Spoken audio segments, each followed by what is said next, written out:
Hello, everyone. My name is Dominic. Hello, my name is Jamal. Hi, I'm Abigail. Oh. Just gonna use the significantly better half line. Hi guys, I'm Josh. Hello Yes. there. And welcome back to Soul Oasis. I have to spread it out so that the transcript knows I'm saying two words and not solo Oasis. Welcome back. Hope you had a good week. A little bit of a shorter time in between episodes because I think we uploaded the other one on Monday. This one will go up today, hopefully. Hopefully. We'll see what happens to me. I hope you had a good week. Let us know what you've been up to. Let us know what you haven't been up to. I hope you've been drinking your apple juice, drinking your tea. If you haven't, why? How dare you? You got something better to do? Anyway. Not anyway. Go ahead and think about that. Please. We're glad to have you here, back on the Oasis. You've just been exploring, putting flags down that you can find. I don't know, getting artifacts, selling them on the black market. Oh, sort of thing. I do want to shout out a commenter. Oh, okay. Oh. We already have one of you. All right. You went on your own expedition and you didn't report back to us. And we want to know what happened. I almost put in Soul Oasis like the way you were saying. Did you get lost? Yes. Did Chiweeko find you? Sorry. I have to You pull heard it the 'cause intro. Oh, let us know if you want an outro. Well, I think we do need an outro. But I do want to do a shout out to Nimbus 2526. Ah, good old Nimbus. Back again. They left like a really sweet comment about Abby, and it made us both smile. We were having a bit of a rough morning, and I was like, Abby, come here. I need to show you something. And I showed her. It made us smile. So we really appreciate that. That it meant a lot to us. So That's good. Nimbus, you rock. Thank Good you for your job, kind words, Nimbus. Nimbus. Hope you keep watching. But yeah, without further ado, let's go check in. I'll start. My week has been fine. All right, we went to go get my blood drawn yesterday. They kept me waiting and were rude. Their system didn't work, so I left. Now, could I have just gotten another ticket and sat down for another hour? Yeah, but I didn't. I was hungry and I was starting to twitch. So I left. It was really hot too. Not inside, but when I got back in the car, so that made me more upset. Other than that, I went to work. 3 out of 5 days. Ooh. Yeah. Gotta love that, man. I watched the Michael Jackson documentary on Netflix. He didn't do it. He just didn't do it. Was He's this found made not by guilty on 10 counts. Oh yeah, no, absolutely. There's just no like. There's nothing that makes me think that he did it. Like, Yeah, was still he destroyed his life, but bizarre? anyway. Yeah, Yeah. Anyway, he's the GOAT. he is. Not for that, for his music. But I don't know, Dom. Is he as good as Pavarotti? I don't know.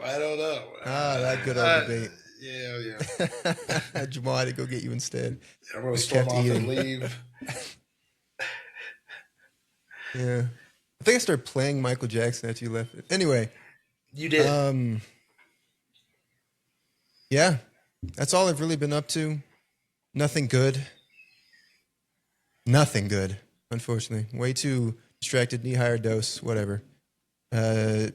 Jamal? I was going to say one of you guys, and I had to switch. My week has been great, yo. I had a really nice, calming week. Waking up really early, going to work really early, which, if you don't know me, going to work really early is not my thing. Yeah, I did not see you. No, I've been leaving this house at 7 to get out to go to work. That is because crazy. we like go running before we go to work now. And I think that's been really good. Nice. Go run a quick little mile. Like Get at some, work? like around the building, Oh, okay. and then get some drinks and just unwind before, not like alcoholic About to drinks say, or get nothing some like drinks. that. Just like, Casamigos. That's like the way you this. do it. Do Yeah, a like ton that. of working out, then be like, all right, 1 margarita, 2 margarita. Yeah, get like an energy drink or like some coffee from like the Human Being, and just like Oh, the human being. uh They said I the thought you human said to being. become a human being, and I was like, I feel that. I mean, on a if you needed to spiritual become, level. I I'm do. not a human being. Honestly. I'm not until I have coffee. I think it's an underrated album. Anyway, go ahead. But it's been really nice. Then every day I've been out, and so yesterday was my time to be home, and I'm how do you say, detoxing from just being outside, and I think that's great. You were outside for a while. Been out and about, That's good. but yeah, that was my Check in. yeah. Yeah. Either one of you? Nice. Flip a coin. I'm still pregnant. Indeed, she is. Yeah, we got like Oh yeah. I mean, it's I haven't had a week at home since we moved here. Because I delayed my start so that I could have time to like unpack the vast majority of things. Yeah. But like I was busy unpacking and like getting things set up and being like, oh, new state. This is Yeah. breathing is hard. So I haven't had like this time off that hasn't been for like a vacation or going off to do something ever. I don't think since I've started working. So it's been bizarre. It's been weird, but it's good. It is a good weird. That is Hopefully good. relaxing, yeah. Yeah, we're relaxing, getting the final things done. We've been able to just have some time, just the two of us, of like walking malls and getting back into Pokemon Go and doing all that. Oh, okay. All I right. love Pokemon. I think it's so weird to take time off, and I not like a week. A week or two is fine, but like an extended amount of time, I get it's really crazy. antsy, and I'm like, I need to Do something. do something. Like I don't care what it is. I'm very glad that I'm doing ESY extended school year and having a daughter, because last summer I kind of went a little crazy. A little. Because like I do not do well, like you, Jamal. I do not do well with extended time off. I just kind of lose my mind. I guess it's my turn. Yeah. It is. I'm ready for my Lilibet to get here. Ready, I'm ready. That's what I'm calling her right now. I'm trying a different Lulubet? nickname. Lilibet. Lilibet is like a French nickname for Elizabeth. Is there a No, that's reason why you went Lisbeth. French? Elizabeth? No, that's Lisbeth. Lisbeth? Lilibet is what they Lisbeth. called Queen Elizabeth. Oh, I don't want to talk about Queen Elizabeth. Oh, Oh, what? not Okay, a Queen Elizabeth fan, II is great. I liked Queen Elizabeth II. Queen Elizabeth I, psychopath. Psychopath. Anyway, But the baby's name is Elizabeth. yeah. Baby's name is Elizabeth. Why?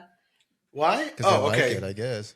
Because Couple of reasons. couple of reasons. So A couple things happened right there. I don't know what happened. Yeah. I've always loved that name. Abby truthfully wanted it because of, The three of us were named after people in the Bible. are you going to tell them the truth or do I? This is the truth. Oh, sure. This is the truth. The three of us were named after people in the Bible. I particularly liked the story of Abigail because she, first of all, stood up to King David. Second of all, was not one of the women he like married and then like carried on with. He took her into his house to protect her, but she like stood up to him and was definitely like That's not told him that he needed to fix his face and deal with it and don't kill her husband. Yeah. And putting it very simply. and it was I also like the meaning behind my name. And so one of the names that I've kind of always thought of is Elizabeth, and she's the mother of John the Baptist. Okay. Indeed. And so she's a woman who had great faith, whose husband had great faith. Maybe he was tested on it a little bit. We're not but, talking. We're not talking about husbands for my daughter right now. It's never gonna happen. I was referring to She's gonna be you, my little girl my love, forever. my darling. But it's one of those stories that I've appreciated.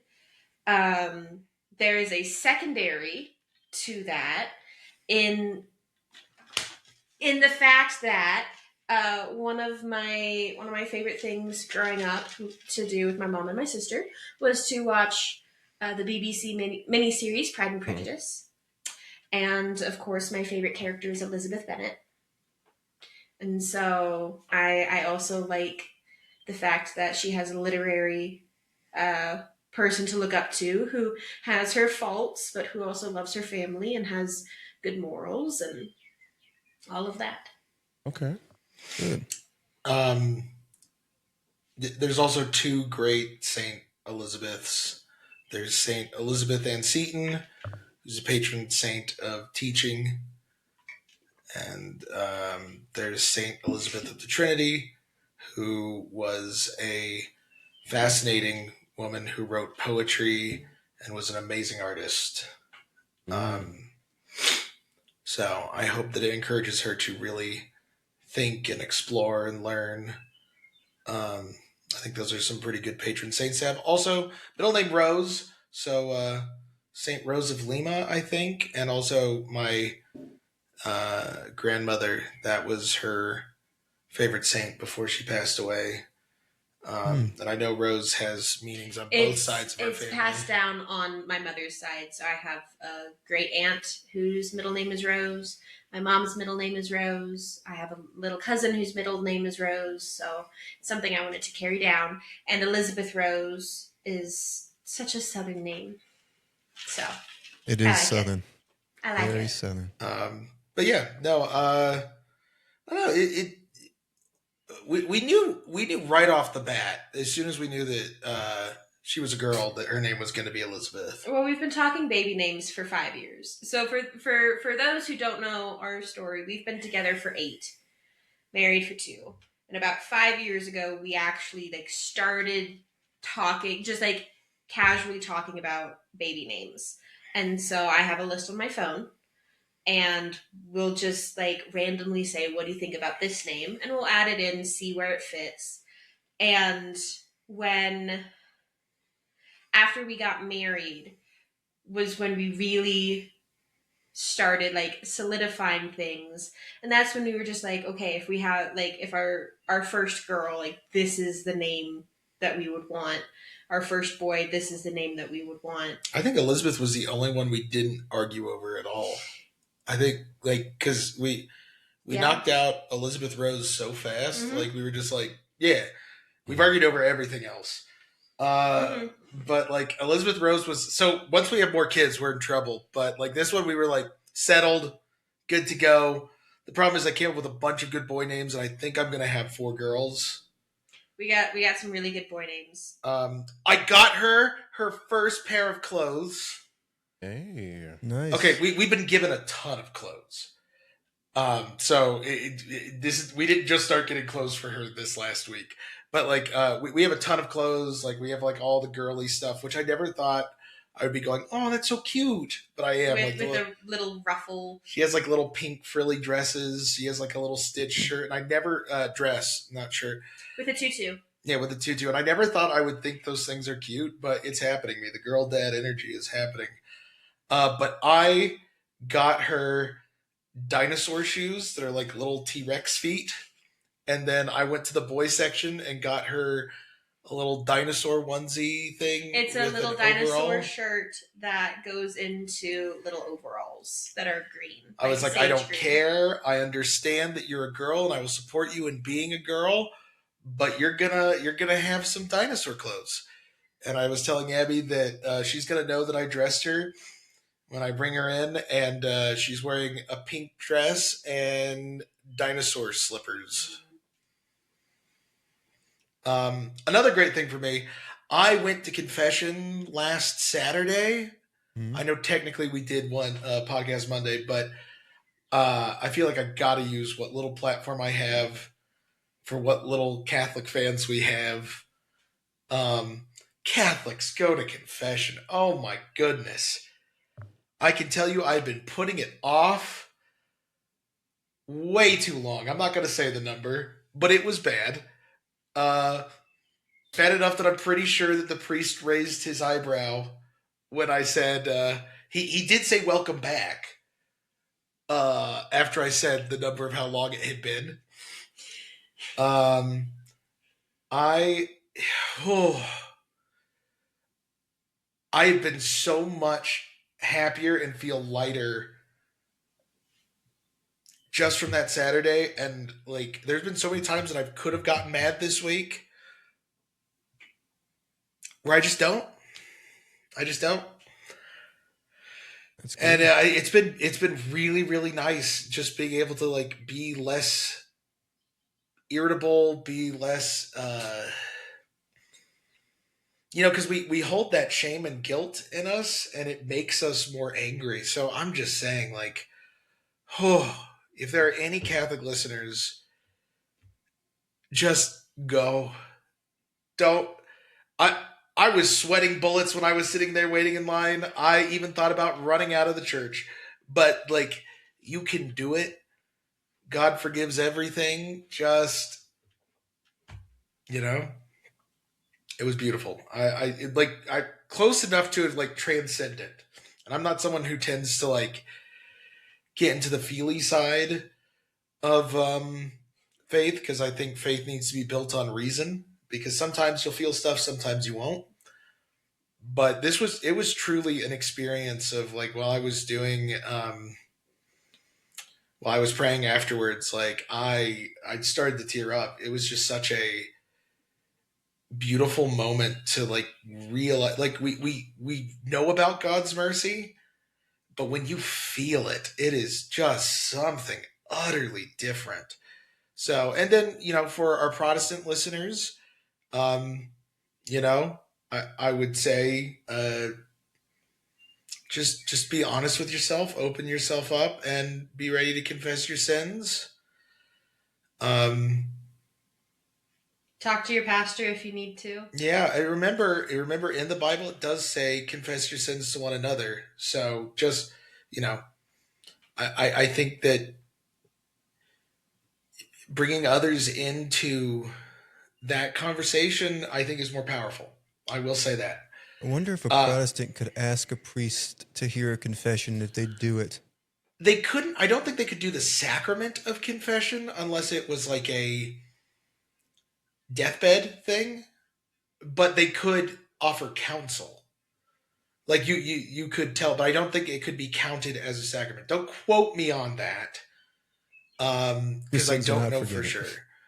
No, I don't know. It's complicated because, in the Catholic Church there's so many things, like there's the will and the understanding, and Yeah. like, it's the thing is every human is unique, and every sin is unique to a human. Like, when we commit a sin, it's never the exact same as another person, because our brains are utterly unique, and our rationalizations and our understandings are utterly unique. So every sin is unique in its own way. So it's hard to make generalizations about a thing. So it's tough, and it's not a subject that we like to talk about, because I think Christianity as a whole, we want to focus on the we're saved part, but we really hate talking about the nitty gritty of all the stuff involved in that. We don't really like to talk about Christ suffering and dying. We don't. We love to talk about him coming back from the dead, but we don't really like to talk about all the horrible stuff that we did to put him on the cross. And I think that that's something that we do need to focus on more. That, like, yeah, we chose damnation, but how beautiful that he loved us so much that, you know. Sorry, not trying to evangelize everyone. Just, it was a beautiful experience, and I want everyone to have it. And if you're not Christian, I highly suggest reading the Bible and just reading Christian works, because it is beautiful. And even if you don't want to be it, just understand it. Because I think there's a lot of misunderstanding going about, and it helps to read and learn about these things that I don't want to speak for all denominations, but Catholicism really is a religion built on logic and reason. And it's fun to read the stuff. I highly suggest pulling up a YouTube audio reading of the Pope's new encyclical. It's really easy. You can just type in Pope encyclical, To figure out if Pope Leo audio I think thing. it starts with an E. Remember, it's Pope Leo, not Pop Leo, the Pokemon. Although that would be interesting. Yeah. What else? It's been a weird week because I feel comfortable talking about this now because I'm okay.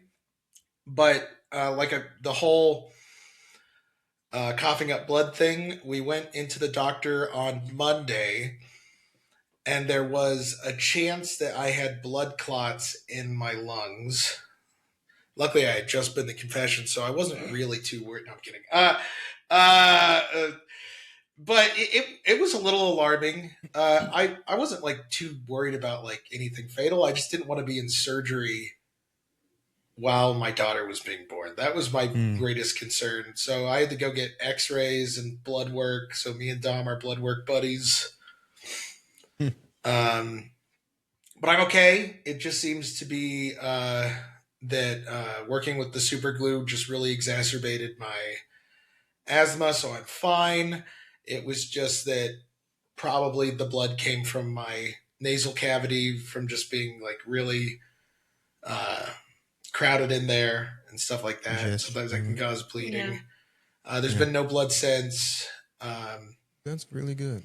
Yeah, so I'm, thank God I'm okay. But yeah, I wanted to keep everyone apprised because I didn't say anything about it on Monday because I didn't want to worry anybody. I didn't want to, because we just didn't know for sure. The boys knew. Audience, don't worry, that their family, so they knew. But like, I didn't want to worry people in the audience too much because I didn't want to come to you with news like could be blood clots, it could be just bad asthma. That just seems like a huge Quite the thing.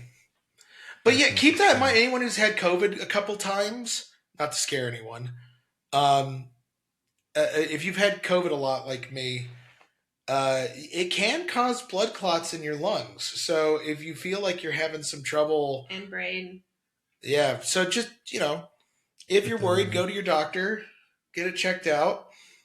But yeah, that's my. Oh, we've watched Spider-Man Noir. It's really good. okay. Spider-Man Noir was really freaking good. We finished Daredevil Born Again. Not as good as classic Daredevil, but still really good. I enjoyed it. I had a lot of fun analyzing all the costumes for Daredevil Born Again. Yeah, no, you did a really good job with that. I kind of hope this is it for Kingpin. The door is still open, but like I love how they've done Kingpin in the story, and I feel like every time you bring him back, there's the risk of degrading him. And thus far, he's been like the best Marvel villain that we've gotten thus far, other than the Void and Thunderbolts. I gotta go to the bathroom. Okay. I'll be back. I gotta go to the bathroom. I've talked too long. Keep rambling, please. Oh, I can do that forever. Oh, But yeah, no, Daredevil was perfect as per usual. I mean, that actor does a great job. I did. Charlie Cox. Yeah, Charlie Cox is amazing. Love him. They did a really good job with Bullseye. I love Daredevil comics. I think they're like some of the most consistently good comic runs of all time. Is this there's a only- recency bias or no? What do you mean? Like, didn't you say like a few months ago that you like started really diving into Daredevil? Back into Daredevil. So I really started to read Daredevil probably a year and a half ago because someone like suggested it to me because I'd gotten really back into Marvel Comics, but I was really struggling because I would read one good thing, then move on. I was reading like Iron Man and X-Men. Yeah. And like I love X-Men so much, but like you just never know what you're getting with X-Men. Sometimes it's just amazing, cool, complex stories. And other times it's just soap opera of like, oh no, are Gambit and Rogue gonna end up together? Which is kind of good. I kind of enjoy it with those two. But and I was talking with someone, I can't remember who. It might have been my uncle. And I was like, I just want like a consistently good comic. And they said Daredevil has like consistently one of the best runs, like from writer to writer. Like it just has a really strong through voice, and like it's just consistently good. So I started to read some Daredevil stuff, and I was like, "This is so good." Okay. And it really has made him my favorite Marvel hero, followed by the Sentry, because I've read all the Sentry stuff, which is pretty fun. I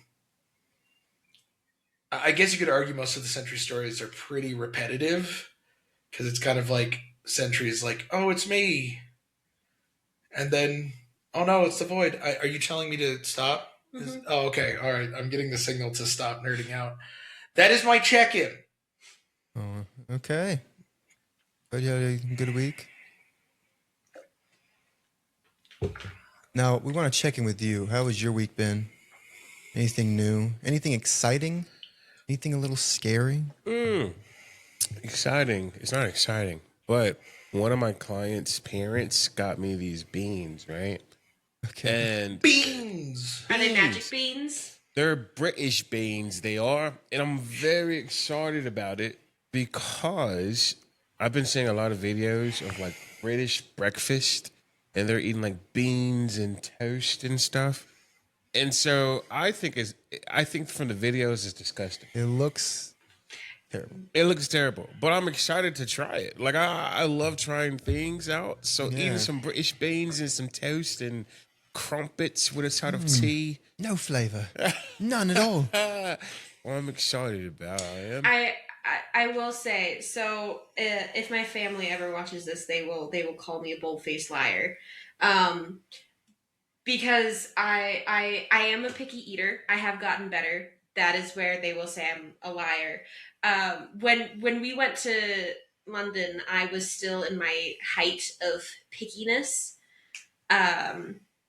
And let me tell you, English breakfasts were not for the weak stomach.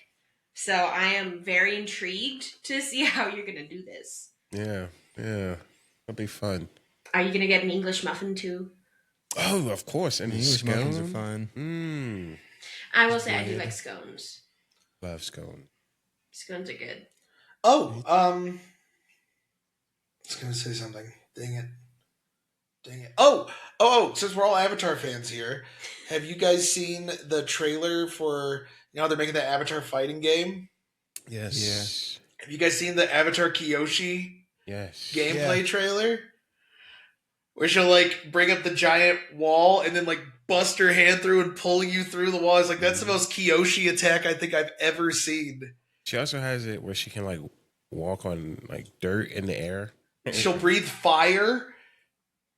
Yeah, And then she'll, if she stands still long enough, she'll like heal herself with like the Avatar spirit thing. And I'm like, and then if you put her by Toph, it is horrifying. Toph like comes up to her waist. Yeah.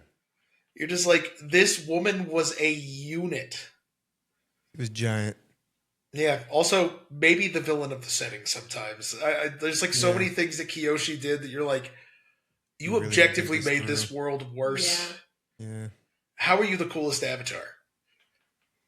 Did you guys see that? Like, Azula will like, she has like two fighting styles. Yes. Yes. And if like when she loses goes crazy. around, she like switches to the crazy one. I'm like, oh, that's awesome.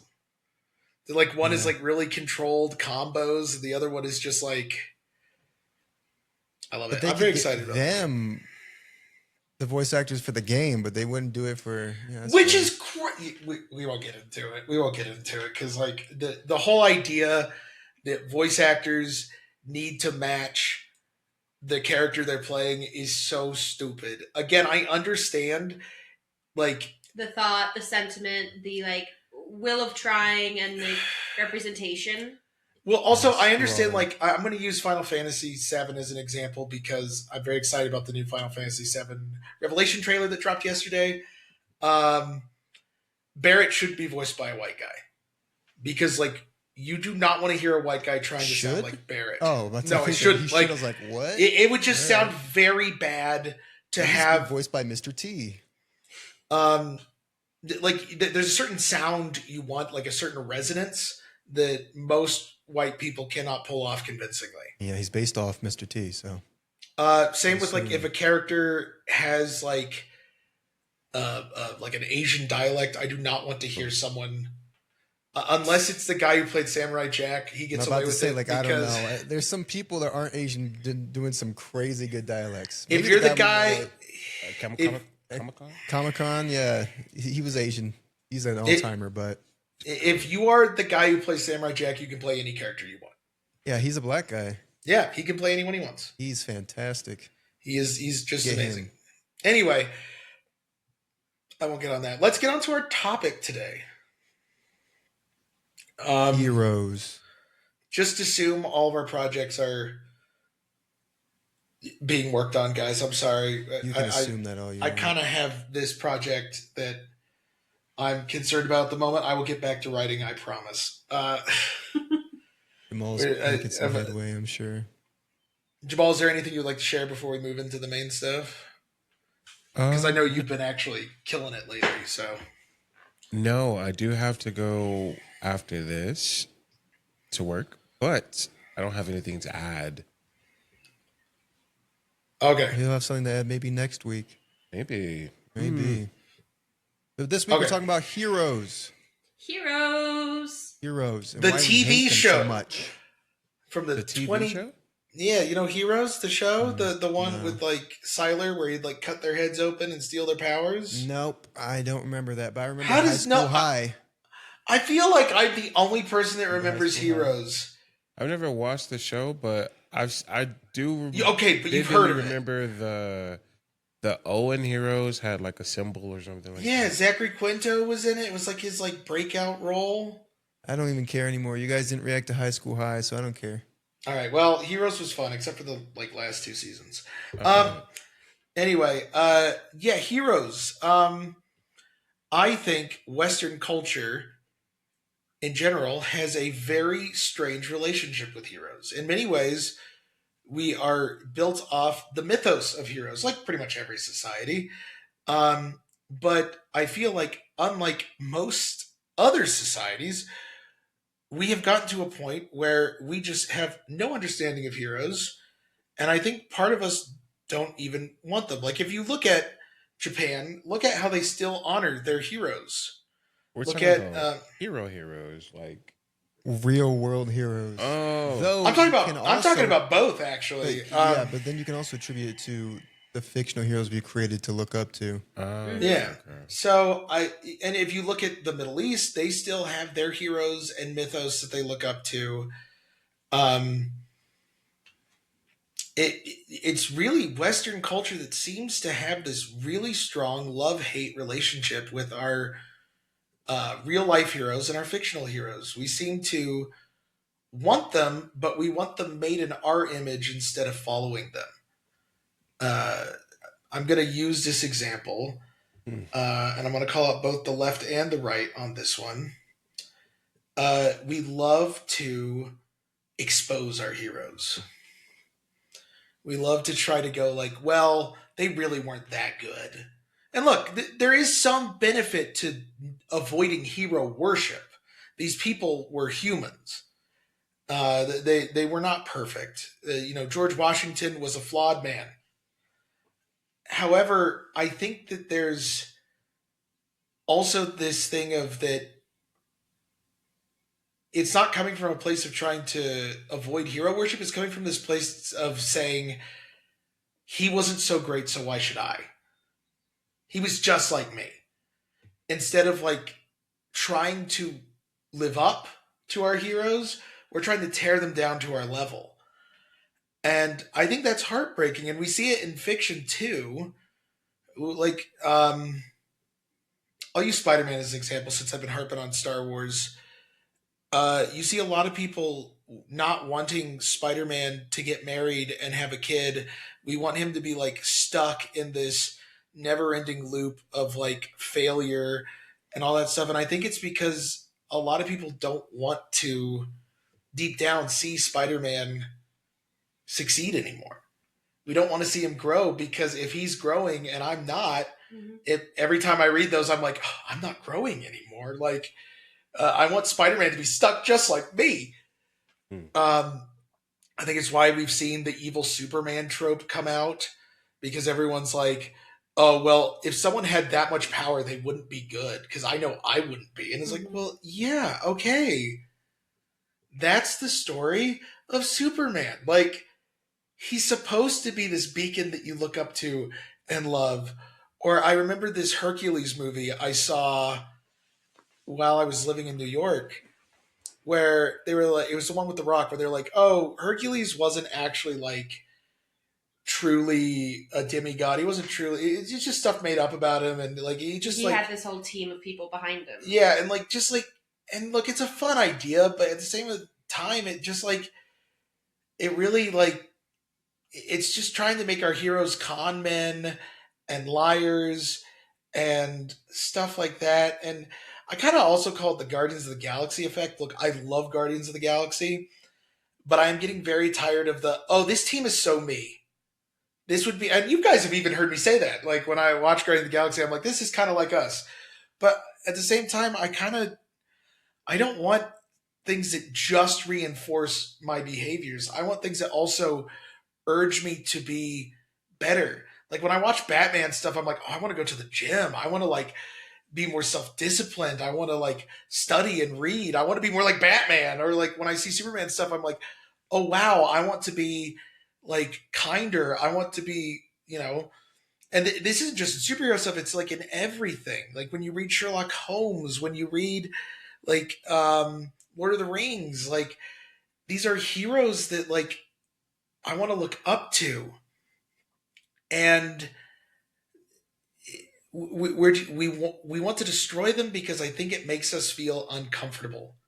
We want heroes that are just us. They look like us, they sound like us, and they just are us. And I think that's a mistake. You can have those characters. Like I've said, I love like Daredevil and Sentry because I feel a kinship to those characters. And I feel like they have some struggles that I have. But that doesn't demean the other characters that I feel like I'm not perfectly like. I don't think I would be like Batman, but that doesn't mean that I don't aspire to like have a self-discipline. And I think it's made even worse when we start looking at people in the past, because those human beings, because they're real, are far more complicated. And yes, many of them have done horrible things. Like, look at King David. I like to use him as an example because, like, just an instrumental figure in Western belief system, Judeo-Christian stuff. King David was highly flawed. He has done stuff that would have got him canceled 80,000 times over today. And yet he is lauded as a good man. And the thing that I learned from David that, means the world to me, I think the lesson that I learned from like my mother reading those Bible stories to me is that when David messed up, he got down on his knees, apologized, and prayed. He didn't make excuses. He was just like, you know what? I had made a horrible mistake. Where if you look at Saul, his predecessor, he was always like, it was my men, or they made me do it. The people made me do it, and stuff like that. And like, I remember when I was a kid, I remember looking at those two examples and going like, I want to be a King David. I want to be able to say when I mess up, when I do a mistake, that it was me. It was on me. Because I know I'm not going to be able to avoid making mistakes, but I want to be able to say, I messed up. I did this thing. And that is the importance of heroes. If we spend all of our time just trying to tear King David down and say, look what he did to Bathsheba and all this stuff, we miss the message of taking responsibility. And, you know, it's the same with like, I like to think about people like Columbus, people like George Washington, even Thomas Jefferson, like who I kind of get onto a lot when we're talking in our personal stuff, that like these were human beings who did amazing things and horrible things. And I think there's nothing, absolutely nothing wrong with going, these people did bad things. They messed up. They did something wrong. But do not take from them their achievements. Do not take from them their examples. I'll use a difficult example, Robert E. Lee. I know it's not popular to like him, and I'm not asking people to like him. He supported a terrible, corrupt, absolutely unethical system. But I truly do believe, from what I have read, that he wanted that system to stop. He just was trying to find a way that he thought was the best way to stop it. And being a Southern gentleman, he also wanted to stand by his people more than by faith, which was a problem. I think that he should have known as a Christian that the society of the South was nowhere as important as the morality of Christianity. But, you know, I think he was a man of honor, and I think that deep down he really did want to help people. I don't think he deserves to be hated. I do think that he deserves to be respected for who he was. And we just need to be able to say, hey, look, he wanted to eventually free the slaves, at least from what I've read. But it's an important lesson to know that when there's evil, you stop it now. You don't say in 20 years. And I think that's an important lesson today. How many evil things do we put up with today and go like, well, it's just not feasible to stop right now. Oh, it's just a complex issue. No, evil is evil and it needs to be fought against. Not violently, but it has to be like pushed back against. You know, and I hate that we're tearing down statues of people and just really being almost like iconoclasts in the sense that we either worship these people or we destroy them. And it's like, no, that was never the purpose. We didn't have these things and these symbols to worship them. We had them to remind us, because behaviorally humans are always,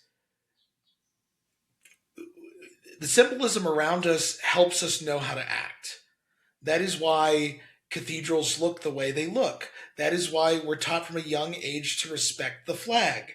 These symbols around us remind us how to behave. We look at our environment and pull from that our next behavior, like what we're going to do. Like, that's why you don't study in bed. That's why you study at a desk. Because once you're sitting in bed studying, your brain is being sent signals by the environment saying, hey, you need to be relaxing. So that's why we have to have these symbols around us. Anyway, I've been ranting forever. Someone feel free to jump in on this hero thing. I hope that made somewhat sense. I'm back on my attention meds, and I'm drinking coffee, and I'm on steroids for my lungs, so I am kind of all over the place, so I apologize. It's okay. Like basically everything you said. I think when it comes to fictional heroes, I know some people like very complex characters because not only can they relate to those individuals as being more human, but you may get more interesting stories, villains capitalizing on one weakness or another. While a Superman, a Batman, a Wonder Woman, these people you're supposed to look up to, they may not be completely feasible. Maybe they are at some point in terms of their personalities and outlooks. But even you mentioned Batman, you appreciate his like dedication or work ethic or whatever you said. His self-discipline, I think you used. Yeah. And I mean, even in the case of Batman, who is somewhat complex because he is a human being that still has to deal with his stuff. Batman to me has always been essentially humanity's idea that we can do anything we put our minds to. We can win. And not going to be easy, but we can always come out on top if we dedicate ourselves enough through skills, learning, determination, that sort of thing. Superman, if you always keep an optimistic outlook, you may not be as strong as him, but there's always light at the end of the tunnel. If you stop, the moment you stop believing in the hope of a better tomorrow is when that hope dies, and he will never stop believing in the hope. That sort of thing. I think it's okay to just let those be as they are. Even in recent DC works, and it's not just DC, Marvel, other things too. You see it in The Boys, but that's kind of the point of it. See Invincible, this idea that of like secret flaws that these people may have, or like addiction over here, or they don't truly believe in themselves. It's just a mask they put on for the public and that sort of thing, which can be interesting, like I said, for storytelling. Yeah, it's not a bad story. It's just I feel like people are pulling the wrong lessons from it. Yeah. Like, oh, this is what it would really be like if somebody had Superman's power. Oh, or maybe someone would learn from Superman. Oh, I have a glowing example right here. Now I'm the most powerful being in the world. Let me try my best. Will I reach what Superman does? Maybe not. Maybe I will. Though I'm endlessly optimistic, I like to think that, heck, if I was Batman, I probably wouldn't kill the Joker either. Because in my mind, like, I can cure him one day. Am I probably insane? Probably. But if he's real, I'm going to think I can do something about it. If I'm Superman, Lex Luthor will learn eventually not to try to destroy all of humanity just to get to me. Yeah. You know, and I know I'm contradicting myself from our superhero talk of like superhero powers, like when we save or destroy. But I mean, that's the point. The point is that, like, I want my heroes to be better than me. Just spill it all over yourself. I don't want them to be exactly like me. I am a person who gets mad when I stub my toe. And I'm like wanting to like call down vengeance upon a couch. Like I am not some glowing example of good. Paragon, yeah. Yeah, like, but I want to be. It's even so I worse want to when you look at- up to them. Like, yeah, and we can also look up to the real life people. You mentioned yeah. some of the founding fathers. We do have this propensity to deify people of our past, especially in America's case, the founding fathers. We look at those people nearly as paragons who created this great country, and it is a huge achievement. They weren't perfect, like Josh said. Yeah. George Washington had flaws. Thomas Jefferson has some very well-known flaws. He just displayed his own flaws at his house, to be honest with you. Yeah. But these are people who still accomplished amazing things. And we always look through the lens of hindsight, right? If we like, oh, I wouldn't have done this. I wouldn't have conquered that nation. It's not right. Well, the whole reason why you don't think things are right today is because those people made progress. The people after them made progress. People after them made progress to the point where now this is the day they norm. I'm sure there are things George Washington looked at 250 years ago. Is like, those savages, how could they possibly do such a thing? And the people he was looking at looked at people 250 years before that, like, oh, these savages. There's always going to be people who think poorly of the people who came before them. There's people who will look at this podcast like, that was what they thought? Oh my gosh, Jamal, Dominic, Josh, they're maniacs. Yeah. How could they possibly say such a thing? Now, there's also a possibility it swings completely in other directions. Like, they got rid of slavery? What were they thinking? I love enslaving my neighbors. I hope it doesn't go that way. I hope, like, man, I killed everybody who went against me. I mean, how many times have you looked at something you just thought a year ago and been like, I thought that? Well, and oh, go ahead. Perspectives change. That's all I'm saying. It's one of those things where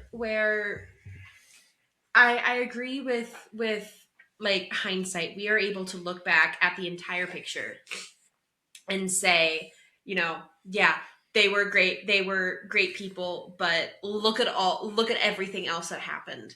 One of the things that I remember from like growing up, like learning early American history in lower school, right? You aren't told all the flaws about the founding fathers. You aren't told like all the flaws about, I mean, I was raised in Texas, so I had Texas history twice. 3 times if you include college. The first time I took Texas history, like I was not fully told about why all the people were coming to Texas. I was told all the promises that people were given when they moved to Texas. But it was also something that, as a third grader, I probably should not have learned. Um, and that's like learning in pieces so that you're able to also like build on your knowledge and understanding as you're able to. Mm-hmm. Now, that's not going to be the same for everyone, but if you look at like kids books in America, like it's Honest Abe, it's the Cherry Tree, it is supposed to help um increase your patriotism. Be like, hey, like George Washington was 18 when he first fought in what was the British Army, Yeah.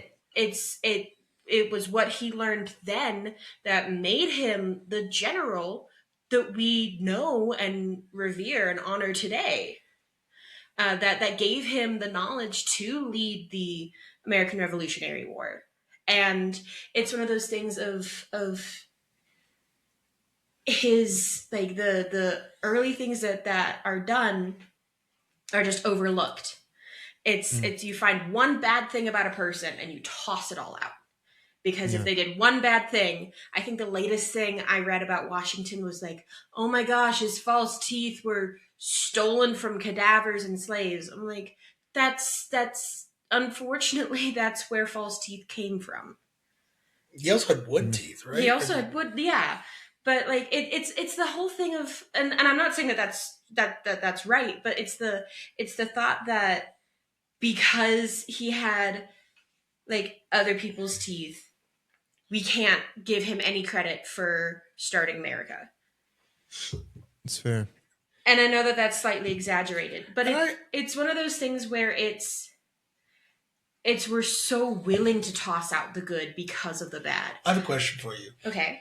Because Abby is like kind of like our mythology person. Yeah. Like she knows the most probably about mythology than the three of us as a whole. So I kind of like your take, Abby, on kind of the deconstruction of mythology that we see happening. Like even all the way back to like I remember one of the first examples I think of is Troy. Mm-hmm. Of they made that Troy movie that took out all the mysticism. Achilles was just thought to be invincible. Like just this idea of like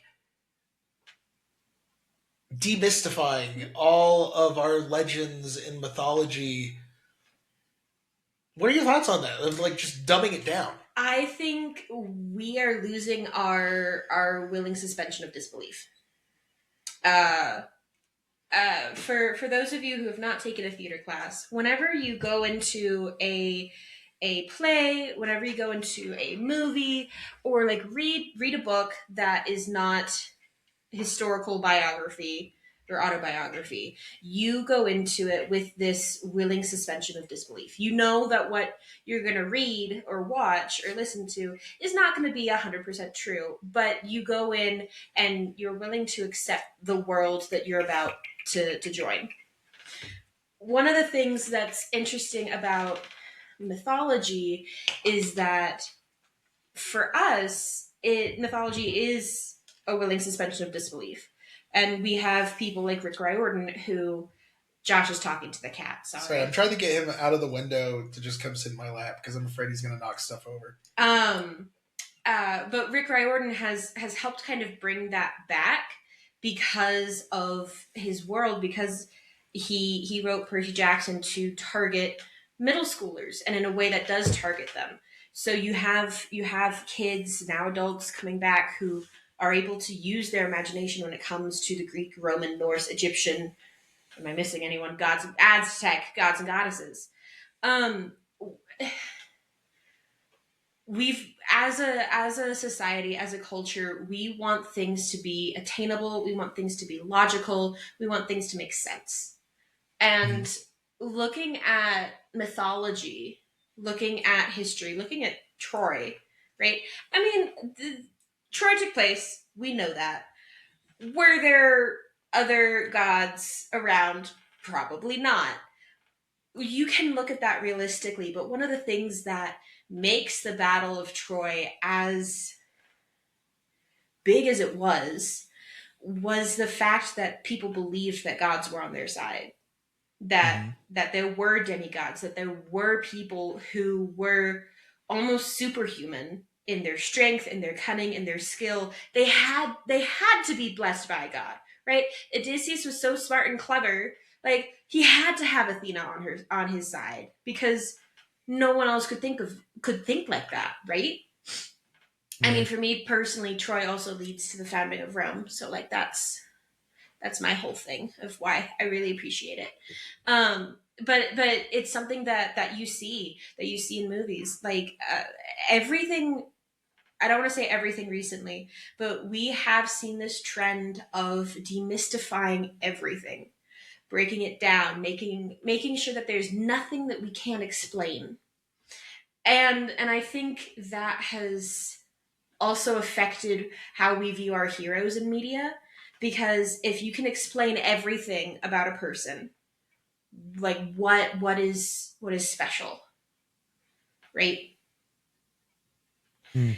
If there's nothing that can be um insightful, if there's nothing that can be inspirational, and you can have inspirational in the everyday, but if there's not that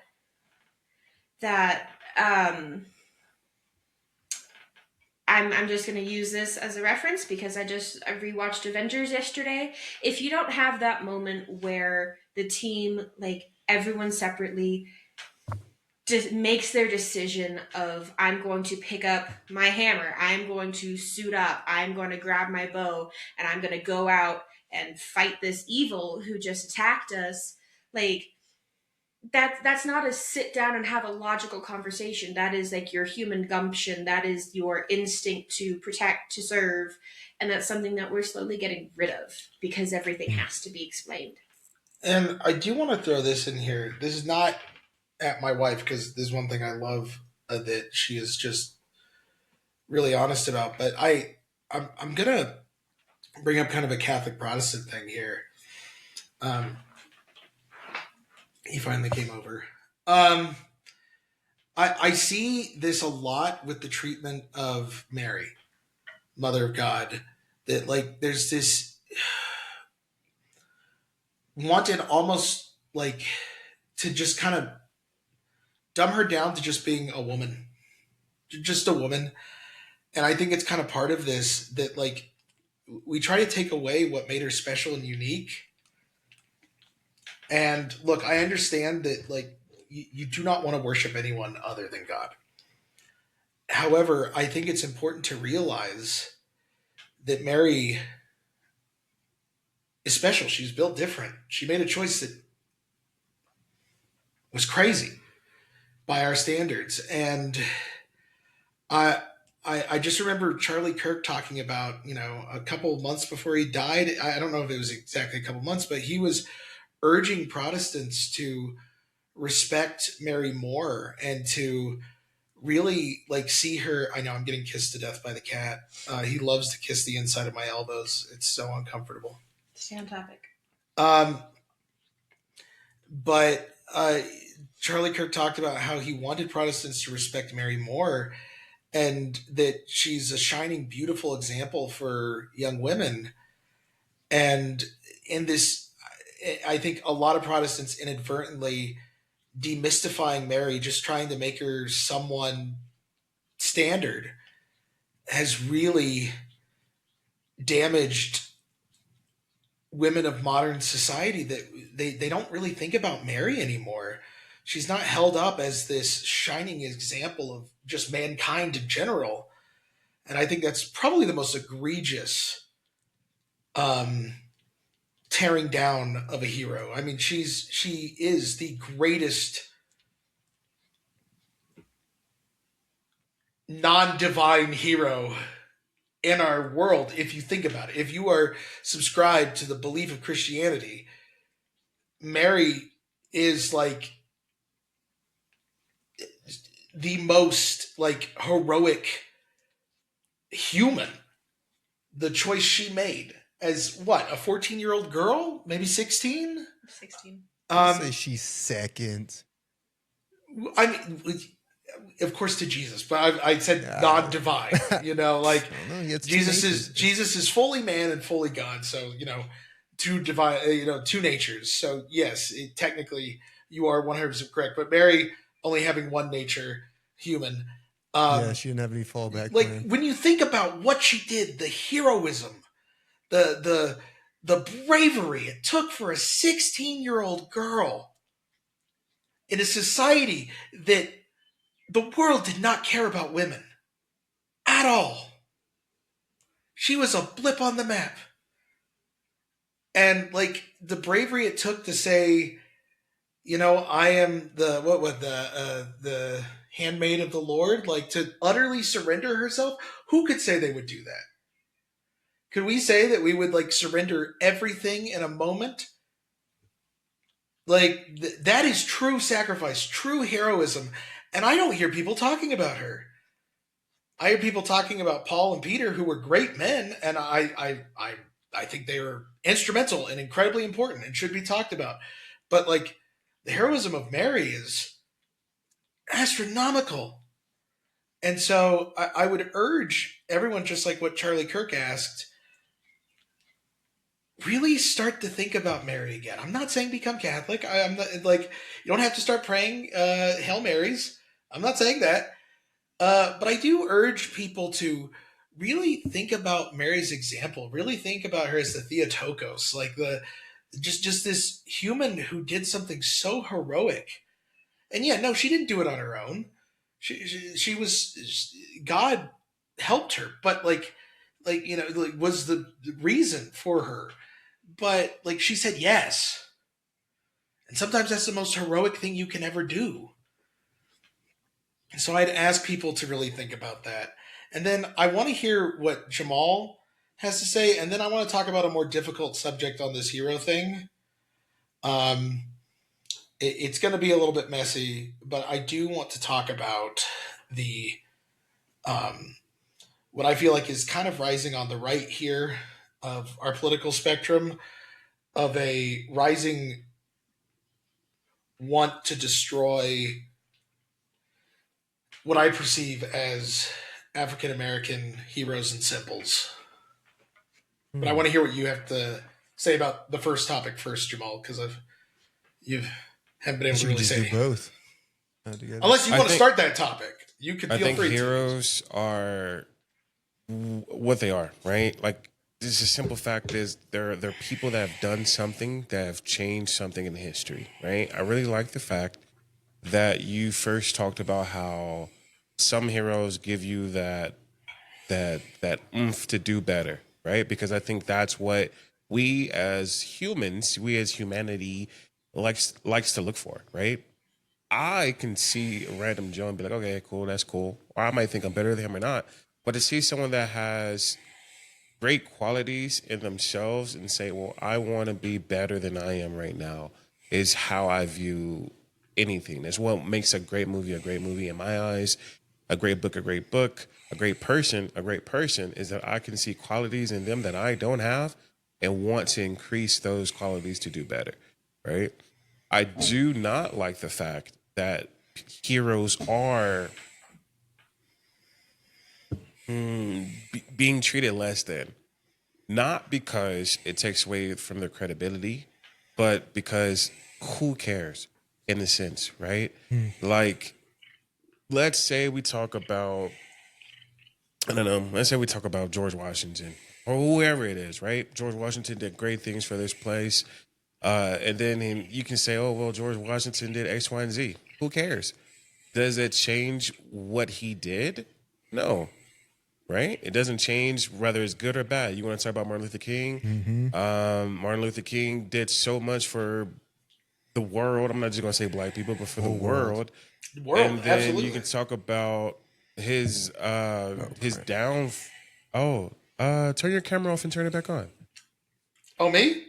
Sir, yes, sir. Yeah, you Were were we frozen frozen? for a second, and now it's a little buzzy. Sorry, Jamal. No, you're great. Here, I'm glad you brought up Martin Luther King when you did, though. That's the exact example. Not that I'd say I wouldn't care, but why does it matter so much that you're focusing on this when that was the purpose of their entire life? Was Right. to And that's I just don't that's raise think up it humanity. changes I agree. anything. Like, yes, Martin Luther King probably did X, Y, and Z. If he did, he did. If he didn't, he didn't. I don't care because he still did X, Y, and Z too. Like, and that's sorry, are you done? I don't want to jump in. And that's what kind of gave me the idea for this. Wait, make a choice. Make a choice. Keep going. Okay, so this is kind of what gave me the idea for this. As you guys know, I listen to Daily Wire every once in a while.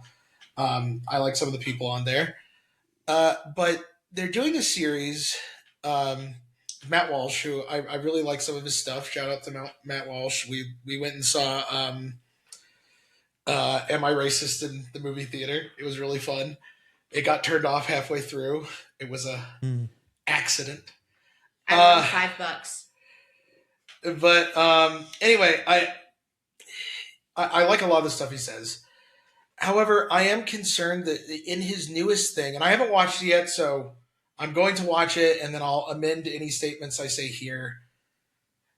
He's doing a thing.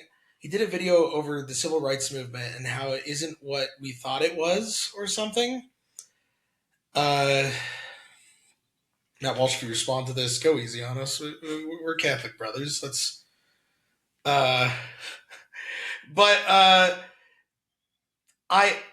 He brings up the FBI files on Martin Luther King, how he was into some very deviant acts and probably had ties to communism.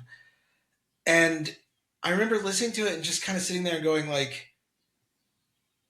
what isn't those on the conservative right tend to be kind of distrustful of the FBI. And we know the FBI was not a fan of Martin Luther King Jr. And we're just going to take their word for it? She said, trust me, bro. Maybe there's additional information that I don't have. But it got me thinking,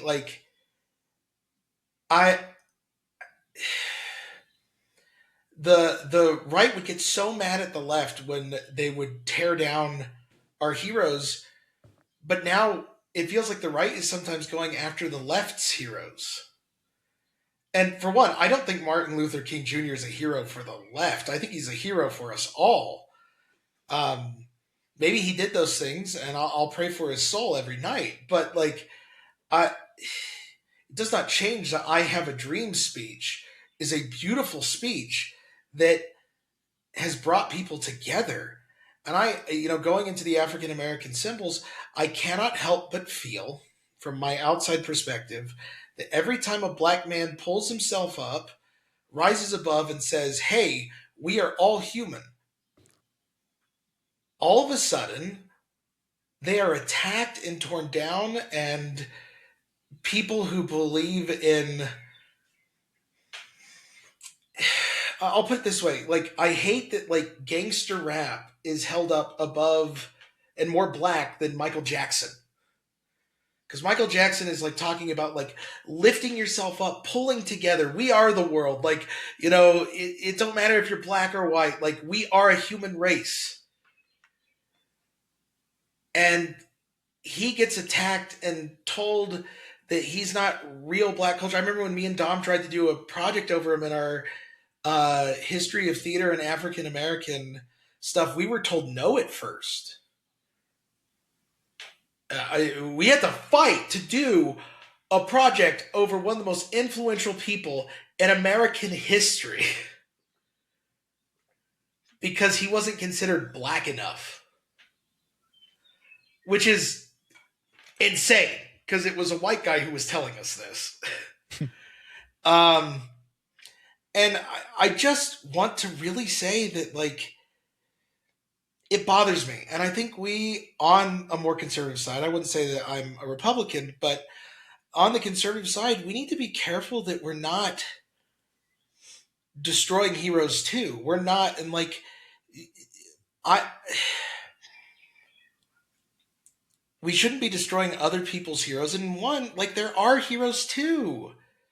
You're telling me you're not inspired by the work that Drake and Kobe Bryant have put into things? Like, God rest Kobe Bryant's soul, but like you're not inspired by them. You don't have to have a skin color to be inspired by somebody. Um, but I just find it heartbreaking that I really kind of started to think about this for the first time with the whole Drake and Kendrick Lamar thing at the Super Bowl. And again, this is my outside opinion, not knowing much about it. But I just thought, I was like, why are we celebrating at a Super Bowl of tearing apart a black guy? That seemed to be like a huge focus of it. And I was like, why are we celebrating this? Why is this some big thing with unfounded accusations, as far as I can tell? Like, that's what half the Super Bowl was spent doing. And I was like, are we really coming together as Americans and just going like, yeah, screw this successful black guy?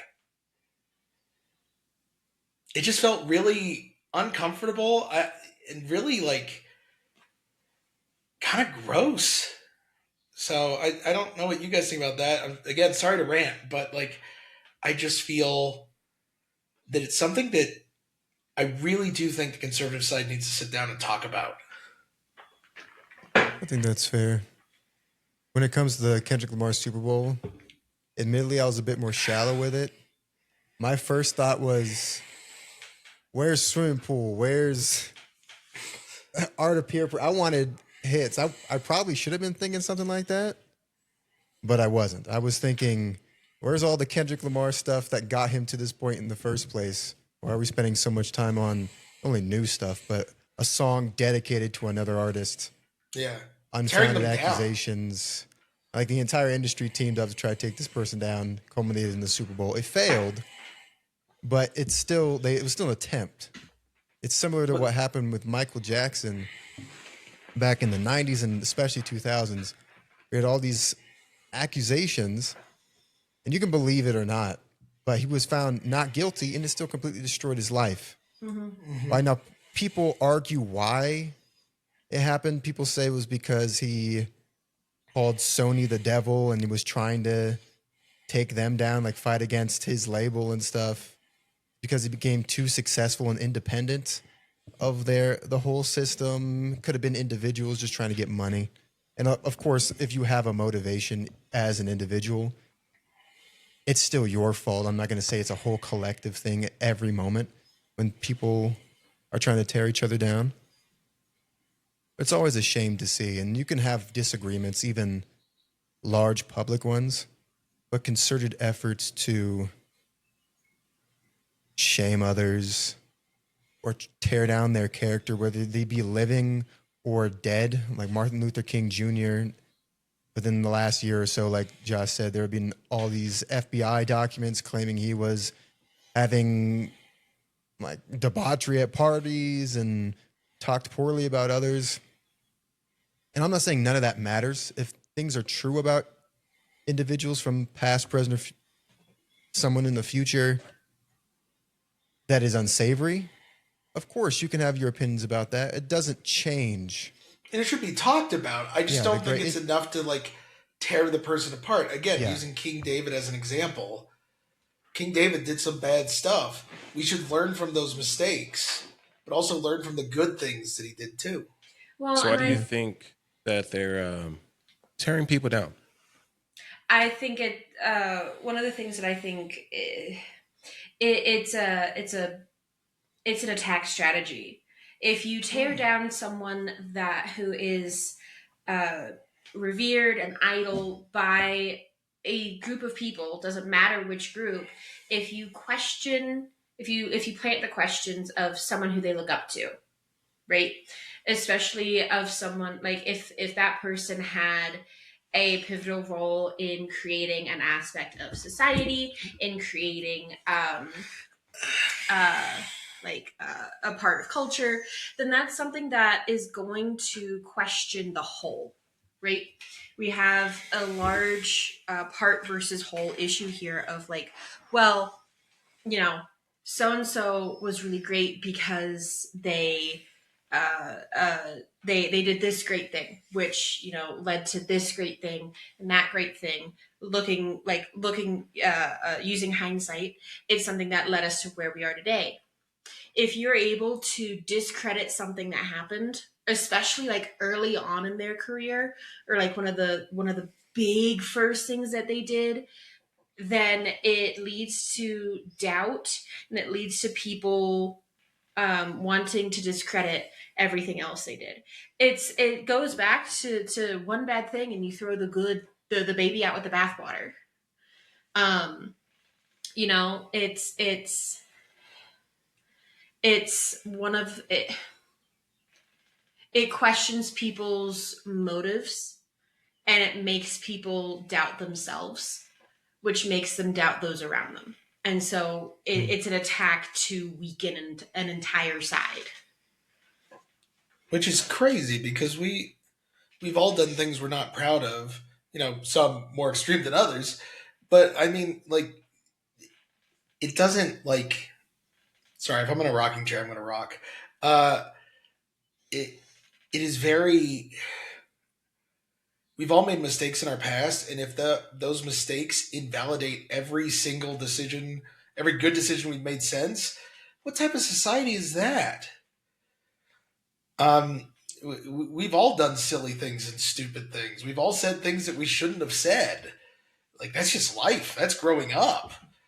Now, hopefully, you haven't made such horrible decisions that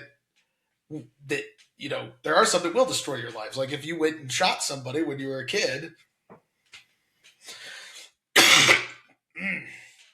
that would definitely probably ruin your life in a lot of ways.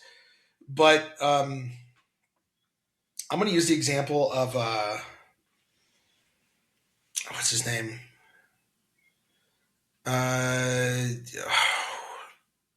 Mark Wahlberg. Okay. Mark Wahlberg was in bad stuff as a young man. Like he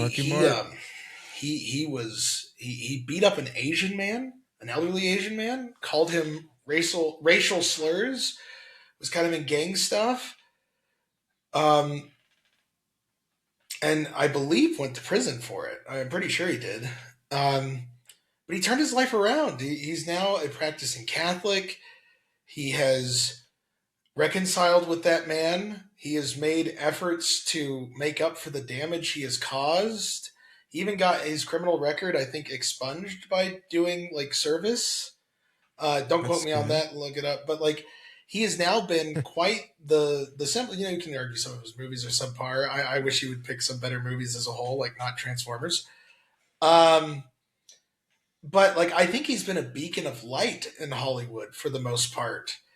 And if we just judge him by a horrible thing he did when he was a young man, we've dumbed his life down to one decision. And, unfortunately, sometimes there are times when one decision changes everything. But I think those are rare circumstances. And I think forgiveness should be our default. Now, there are some things that you can never trust a person again. But that doesn't mean that you don't leave the pathway open to forgiveness. And I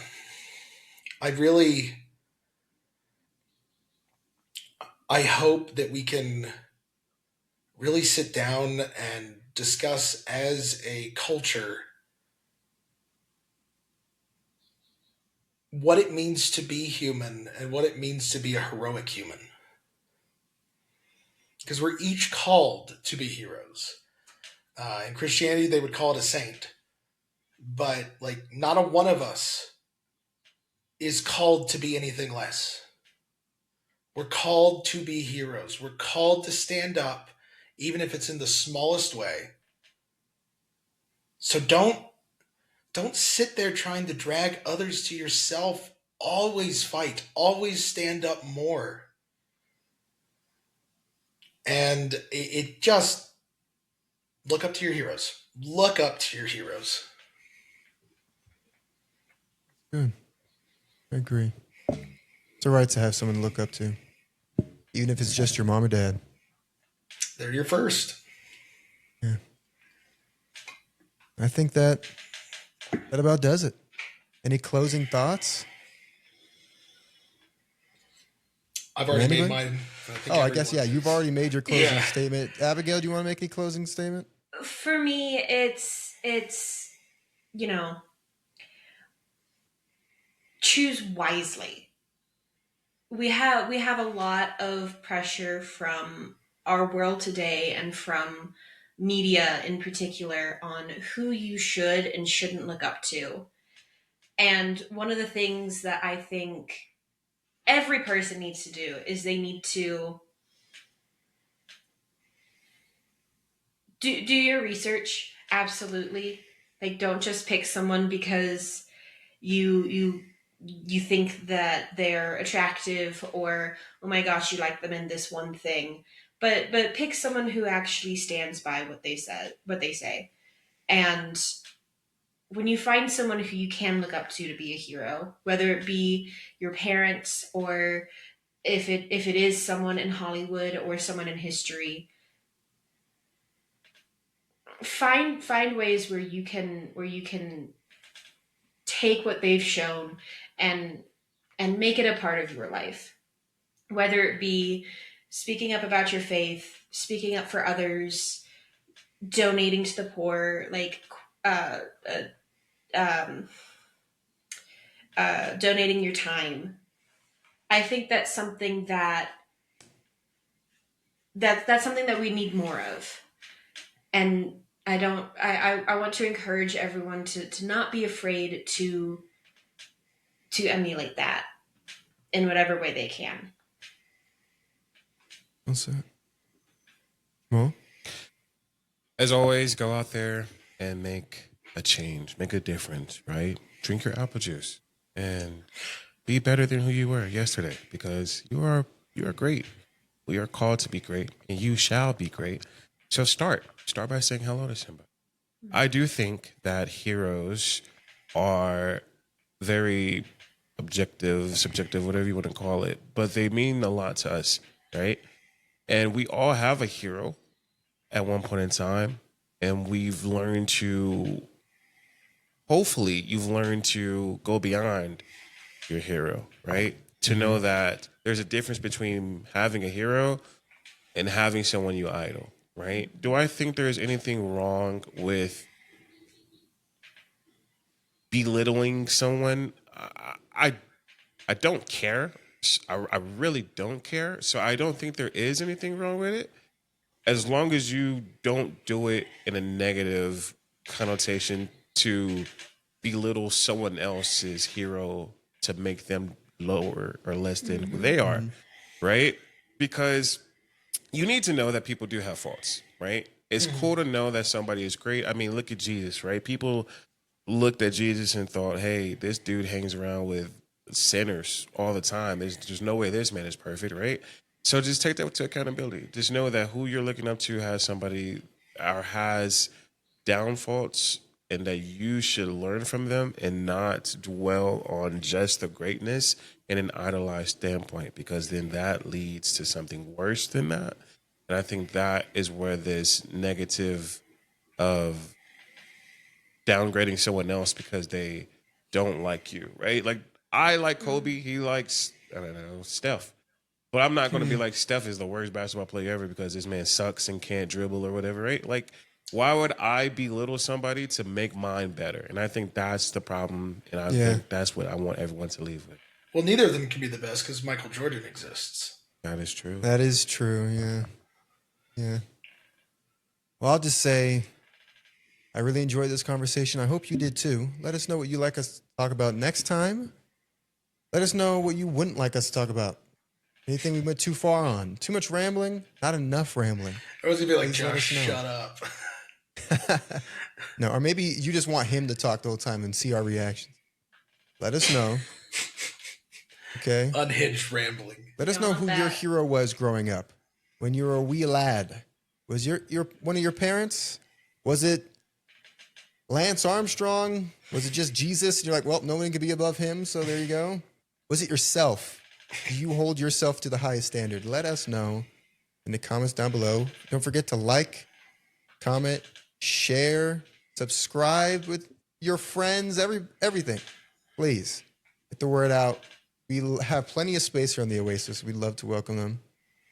And until next time, we'll see you on Soul Oasis. Take care.